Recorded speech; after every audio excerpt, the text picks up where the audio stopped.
China COVID viral chaos couldn't describe better what's happening in the country that has given the whole world its biggest present-day headache, the COVID pandemic. China is witnessing widespread protests against the strict draconian COVID control measures called Zero COVID. Here's an update on all that's happening there, in case you missed it. 12 videos that are shattering that country. Massive protests have erupted across China over President Xi's bizarre COVID norms. Protesters have been heard shouting, "Communist Party step down" slogans, "Xi Jinping step down" and "End lockdown in Xinjiang." Police were also seen detaining several people at the protest sites and bundling them into police vehicles.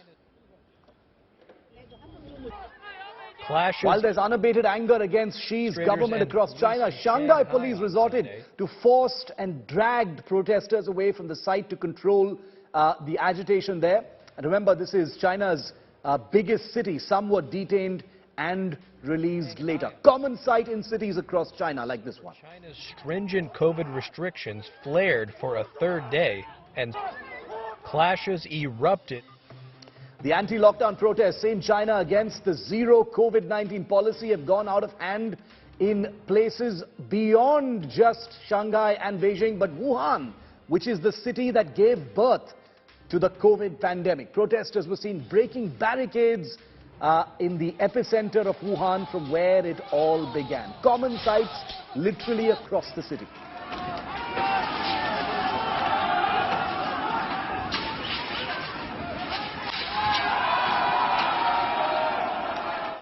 Meanwhile, a BBC journalist, Ed Lawrence, was attacked while covering the public uproar against Chinese President Xi Jinping. Take a look at this shocking video of that BBC journalist being attacked by a bunch of thug cops, widely circulated on social media. This footage showed the journalist being dragged to the ground in handcuffs by Chinese forces. This is fascism on camera. In a rare outpouring of public anger, residents were seen holding blank sheets of paper and flowers to hold silent protests against the Xi government. Remember, this wave of civil disobedience is unprecedented in mainland China since Xi Jinping assumed power a decade ago. It's the biggest interrogation of Xi Jinping's position.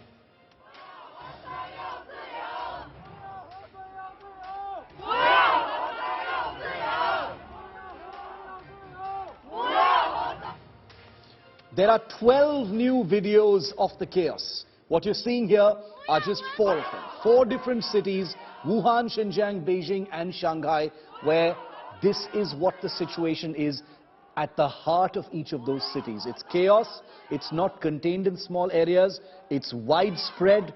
China's propaganda will have you believe that these are small eruptions in certain areas, but there is a wave of an uprising that is taking place against the Chinese dispensation for its ridiculous and ineffective zero COVID policy. Take a look at this report that rounds up what you may have missed. Each one of these videos is going viral despite the iron-handed clampdown that China has on its internet and social media. This is Chinese citizens rising up against a dictator. Stunning pictures, these images that have emerged from China, just speaking volumes of how people are simply fed up of the government, of the administration. Protests have broken out in major cities of China, including Shanghai and Beijing, where the people, the ordinary Chinese man and the ordinary Chinese woman, are asking their president Xi Jinping to step down, to stop COVID-19 restrictions, to end the lockdowns and to have mercy on the people. Desperate and angry, this has been simmering. Make no mistake, lockdown measures, strict and unforgiving, have been in place in different areas for months now in China. And the tool the Chinese government is using to monitor every breath a citizen takes is a digital one. The country is ruled by a QR code. COVID-19 health codes have been a core element of China's hardline health strategy. These are pictures of drone surveillance in Inner Mongolia and Jiangsu province from February this year. this is from Wuhan in February this year, where millions are lining up to do their COVID test to get back their QR code green. So how does the QR code dictate your life in China? A code read in QR can disconnect you from your home, office, and pack you off in a quarantine camp. If you try to enter a public place with a red code, an alarm goes off. A green QR code is mandatory for you to be able to access food, public transport, go to work, go back home. If your COVID health passport is switched to code yellow, you need to get a negative PCR test. If you stand close to a person whose COVID passport code is red for more than 10 minutes, the artificial intelligence of Chinese government will automatically switch your COVID passport to code red.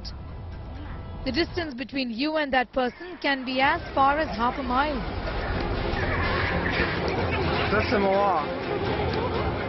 And if your COVID health passport is switched to code yellow, you need to get a negative PCR test to get your green pass back.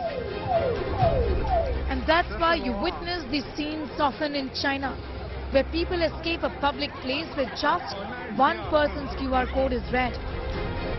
It is clear that the Chinese government is using health codes to not just monitor health of its users, but also collect sensitive health data. Perhaps even ensure a more brutal clampdown on people who are out on the streets protesting, given that the government can turn the code red and cut off the voices of dissent as it wishes.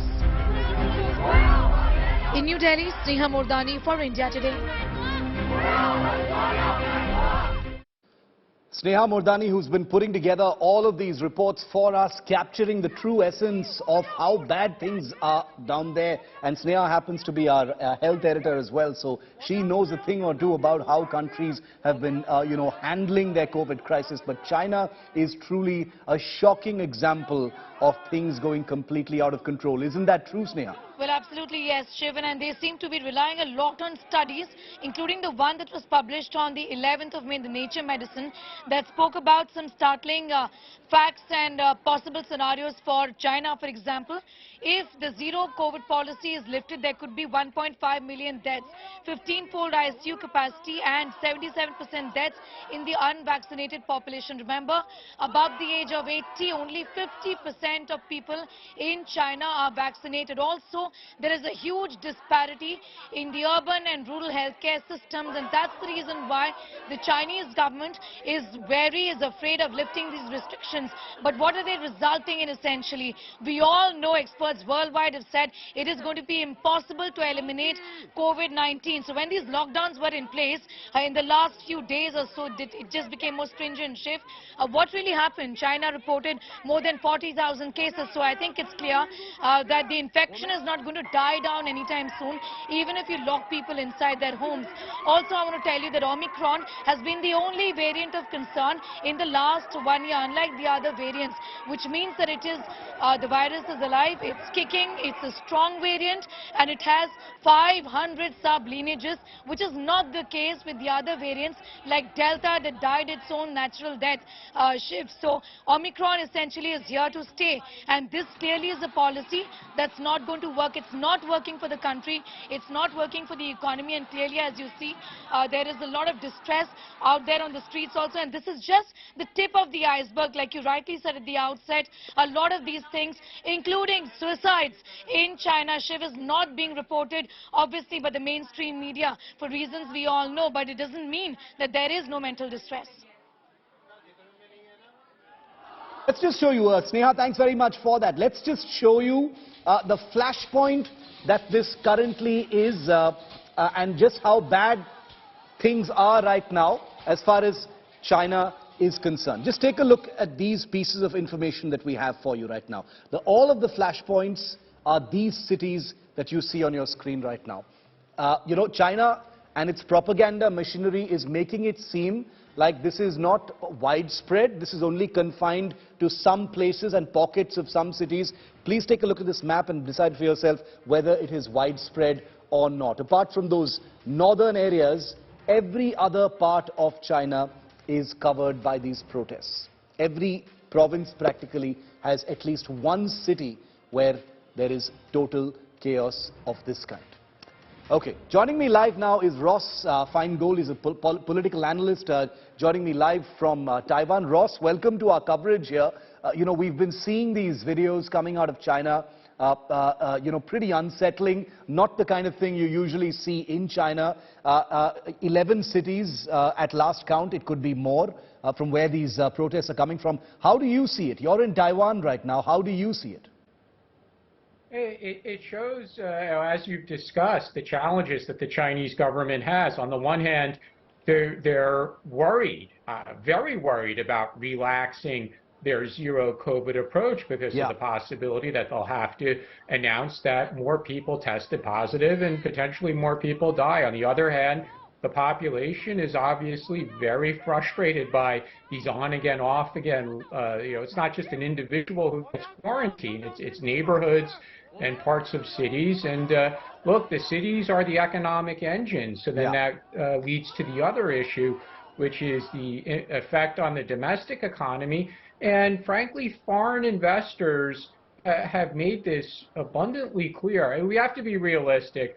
Multinational corporations at this point, they still want to do business in China. But they can't send executives there. They can't discuss new projects if this lockdown or zero COVID approach continues, because executives don't want to fly in and take the risk that they get stuck in China. And the government is aware of that, and that's something that they're concerned about. But they have their priorities, and the priority still remains this zero COVID approach. It's unsettling because, you know, like you said, it's not just in pockets of China, it's in neighborhoods, it's in cities. The images coming out of at least 11 cities across China suggest that this is, you know, is to use a word that's been overused in this situation. This is viral. You know, the protests themselves have gone in some ways totally viral. But why are these protests taking place apart from the, you know, obviously this is situated around the entire zero COVID policy, the clampdown, the continued lockdown in cities despite just a handful of cases.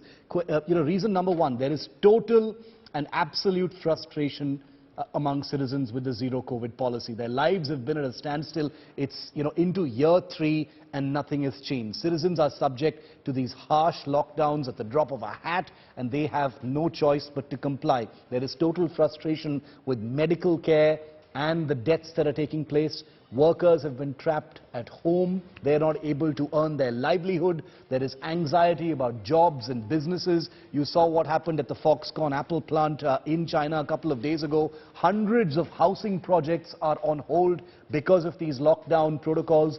Officials are blaming residents. Citizens are being blamed for the mayhem that is taking place. These are rare and unprecedented protests, ladies and gentlemen.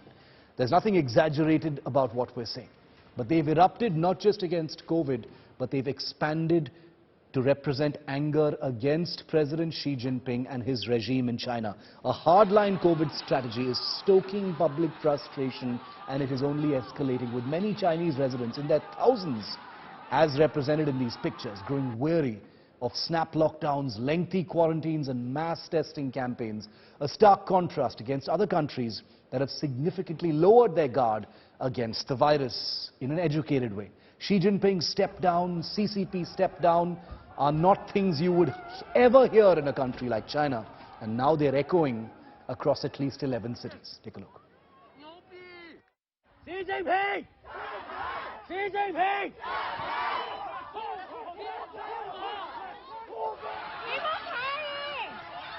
Candles, phone lights, blank sheets.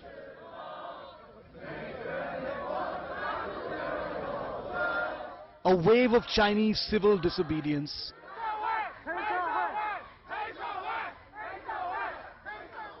Probably the most extraordinary surge of defiance since the Tiananmen Square protests of 1989.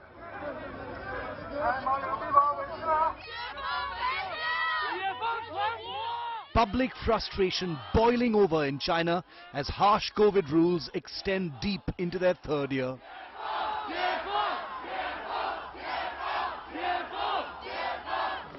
Rumbling for about 5 months at isolated locations, protests against China's zero COVID policy have escalated since October the 13th. That's when banners against the country's all-powerful leader splashed across a key Beijing overpass. Remove the traitor dictator Xi Jinping, read one. Food, not PCR tests or lockdowns, read another. The chants of the Beijing protesters echoed in mass demonstrations after a fire ripped through the 15th floor of an apartment building in China. 10 people were burnt alive, apparently because emergency crews were too slow to respond because of COVID restrictions.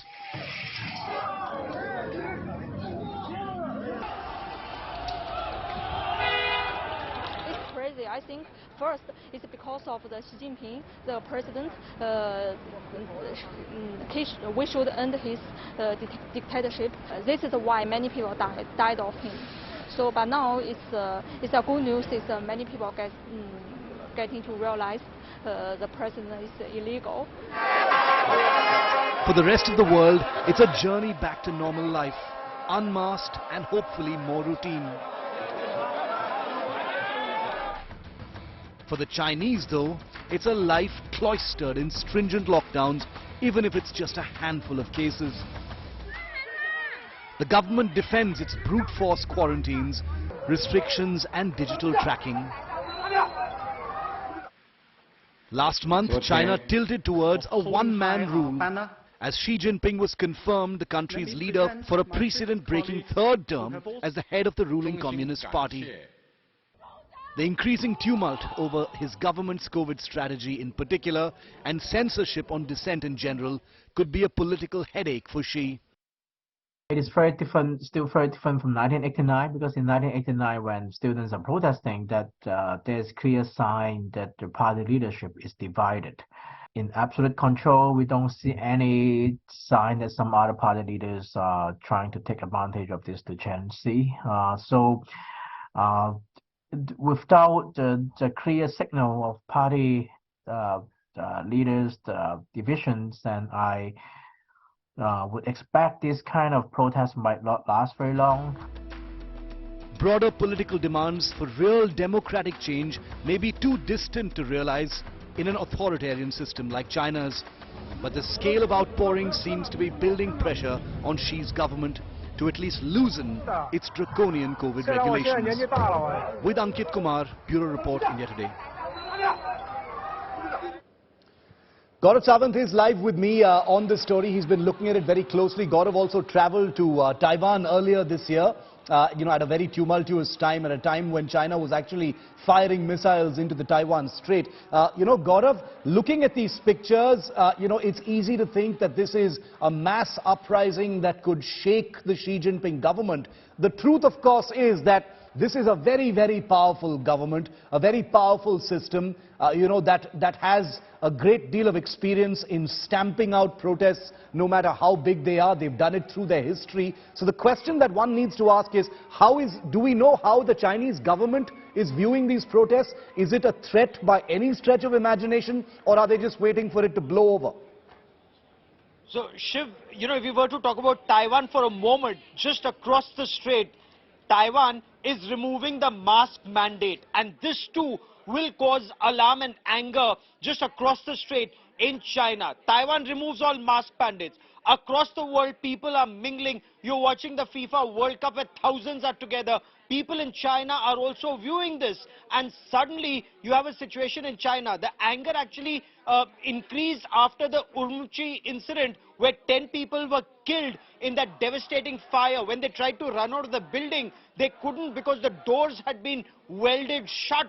So 10 people died, including children. And this is where people across the country, whether it's Shanghai or Beijing or Wuhan or Chengdu, people are protesting. They're saying that we are with the people of Urumqi. Remember, China anyway ill-treats people in the Xinjiang province, treats them as second and third-rate citizens. But now the country is rising. But is this Tiananmen 2.0? Will China use the same tactics? Remember, they brought tanks out in 1989. There was a brutal crackdown. The apprehension, at least at this point of time, is right now the people are very, very peaceful. Look at those images. They're saying down with Xi Jinping, but they are peaceful. And then that iconic picture where you had two university professors standing in front of the police to ensure that their students remain safe. Shiv, as of now, protests are peaceful. Should this escalate? And who are the people who are protesting?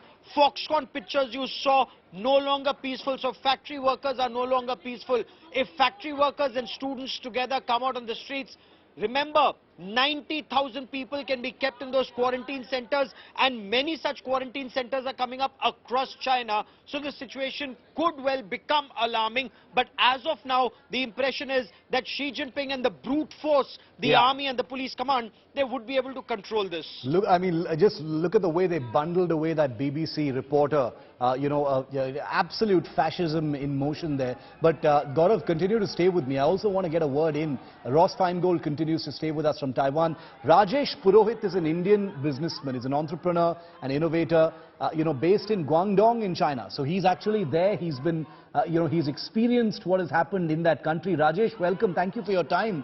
It's quite unprecedented, the scenes that we're seeing, in different Chinese cities. What has been your experience, Rajesh, since you do business there in China? Has this affected your work? How are you seeing it? Actually, zero COVID policy has affected not only my work, but you can say each and every individual staying in China or working in China. And this unrest was spontaneous. Once people can see like World Cup and all, and the rest of the world is mingling, they are back to the normal conditions.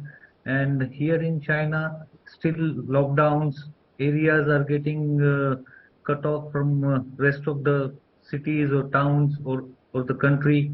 These things have irritated a lot of people. Yeah. And this spontaneous reaction which started since day before yesterday, it is spreading across the country now. Is it becoming worse, Rajesh? Are these protests becoming bigger and more intense? Yeah. It is spreading like a wildfire, you can say. How has it affected your work? You are a businessman, you are away from home, you're there as an entrepreneur. How has it affected the work of business persons who are trying to get their job done? Zero COVID policy has certainly affected. It is very difficult to plan under such circumstances. Like any area might get closed at any time for any number of days. It is really very uncertain. Like if you detect a case in one particular community, the community gets locked down. The people who are inside the community are not able to come out. So these kind of things have affected a lot of people. It is very, very hard and very difficult to plan any kind of activity. It's incredible.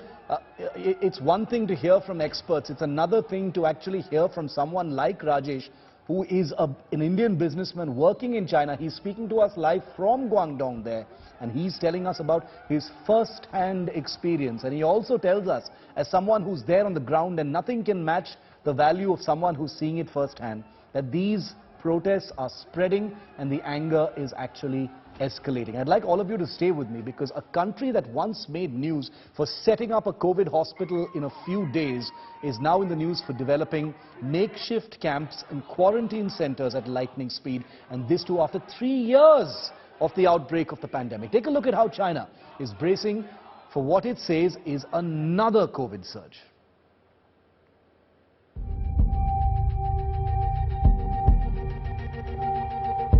Once in the news for building hospitals for COVID-19 at breakneck speed, a record 8 days in the year 2020. China is now in the news for these quarantine centers and makeshift camps. No, we are not in 2020, and the novel coronavirus is not novel anymore. As the world has moved on, learned to live with the virus and work its way around it, China is stuck in time. China is infamous for being the host country to the novel coronavirus and the worst for hiding the truth from the world, even misleading the WHO and blaming other countries for the outbreak. If you think the COVID crackdown measures are brutal, then what do you feel about this? These people locked up in quarantine camps being treated worse than prisoners. Toilets are being used as quarantine centers, inhuman living conditions in quarantine camps. Children isolated from their parents. The risk of infection continues to be low in the capital city of Beijing. However, makeshift camps are coming up here as well. The Chinese people continue to suffer. They are made to pay for their stay in these quarantine camps as the government monitors health status digitally through COVID passports. In New Delhi with Sneha Mardani for India Today. Bringing in Ross Feingold once again from Taiwan. He's a political analyst there. Ross, how do you see this playing out? At this point, it looks like the protests are spreading, escalating. That's the sense one gets from the outside. How do you see it play out? Will it just go through a course, there will be clampdowns, and then it will all just disappear? Or do you think things could actually get out of hand? Based on past experience where there have been protests, although not necessarily as widespread or about the same issue as this, but localized protests over housing issues or labor unrest, the authorities usually do let it play out. At some point there's an attempt to negotiate, and people who might be the leaders may find themselves in legal jeopardy. It's inevitable that people who lead these kinds of protests do get detained, whether for a brief period of time or something lengthier. One of the challenges that China has had, to put this in a political context, we should keep in mind that following the party Congress, the intention of the government was to relax some restrictions and to give the people good news. So whether it's a democracy or a non-democracy like China, when the government raises expectations, they have to respond to that. But then they reverse themselves, and that makes people angry. And we're seeing that with these protests, that expectations were raised, but then they weren't met because of a quick reversal. So they're going to have to offer some relaxation at some point, and they'll probably say that we met the challenge of the outbreak and now we could relax again. I would expect to see some level of that in the coming days.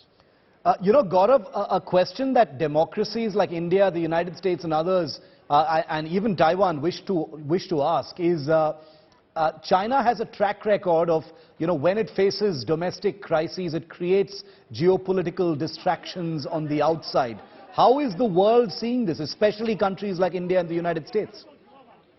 Shiv, you're spot on. Every time there's internal trouble in China, China would try to do something on its borders so that the fervor of patriotism and nationalism grips the country and people forget internal troubles. That is why India is already on a state of heightened alert, despite it being end November and the line of actual control, especially in Ladakh, being extremely cold, -10 and -15 in some places, even colder, but nothing is being left to chance, because this is the time that China could try something either closer to Ladakh or even Sikkim or Arunachal Pradesh, or even in the Indian Ocean region. And that is why Indian Army, Navy and Air Force are a state of heightened alert, as is Taiwan, as is the US Navy, democracies across the world. They're making sure that nothing happens even along the Taiwan Strait, to ensure that China doesn't use any of this as diversionary tactics. It's very, very unsettling, and that's one of the reasons why countries like India, which already has the world's biggest military standoff ongoing with China in eastern Ladakh, is in a state of very high alert. Ross and Gaurav, stay with me for just a few minutes more, because I have just a couple more reports that I want to share with our viewers. 109 days, that is the period for which residents in that ill-fated building that went up in flames were locked down. 109 days inside their houses. 10 people were killed in the fire on the 15th floor of that building because authorities would not open up the building as part of its zero COVID policy. And because of the continuous lockdown for the previous 109 days, 10 people died. None of the cars parked in front of the residential building were operational, and as a result, it took a lot of effort for the fire brigade to clear the cars and reach that high-rise building. Trapped residents had to pay a price with their lives. Take a look at this horrifying depiction of the true effects of zero COVID policy. Flames spread upward from the 15th floor to the 17th floor, with smoke billowing up the 21st floor. According to multiple state media reports, the blaze took about 3 hours to extinguish. It is also said the fire trucks did not even enter the compound of the building owing to COVID lockdown rules, and hence most of the water spraying was of no use. Even though Urumqi has not seen a high number of cases, local officials fearful of losing their jobs are leaning towards more extreme measures such as sealing of buildings to prevent newer outbreaks in their jurisdictions. The region has been under lockdown for close to 3 months. Survivors say that people were not allowed to step outside of the building. In a rare case of occurrence, the Uyghurs and the Han ethnicity citizens protested together against such extended lockdowns and shouted at the authorities to lift these lockdowns.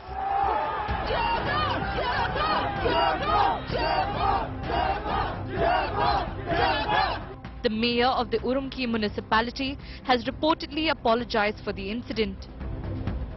Pandemic-related lockdown fatigue has increasingly triggered the people of China to protest and raise their voices against the lockdown. It remains to be seen how long this current status quo continues. In New Delhi with Sneha Murdani and Sai Kiran Kannan for India Today. Ross, one final question to you since you're in Taiwan. How is Taiwan seeing this? Because it's been a rough year as far as the island is concerned. Do they see any blowback, any impact on Taiwan, considering what's happening in China right now? Putting aside the military risk and the political issues, just on the COVID side of things, the government today here in Taiwan, they announced an end to the quota on inbound travelers. So even though quarantine had been eliminated, there was still a quota on the number of travelers just so the government could manage the inflow of people. But the government was very clear that they were not reopening an earlier program, pre-COVID program, that allowed travel between the regions neighboring China and Taiwan's offshore islands of Jinmen and Matsu. So there previously was a travel bubble that existed between these offshore islands and China, where Chinese tourists could visit those islands, but they couldn't come over here to the main Taiwan island. It was very interesting that the government, they don't feel that it's safe to allow in Chinese tourists in large numbers, and they were quite emphatic about that. Ross and Gaurav, thank you very much for joining me on this extremely important story that we will continue to look at extremely closely here on India Today. It's a story that continues to evoke emotions all around the world. We'll keep a track of that story and get you the latest.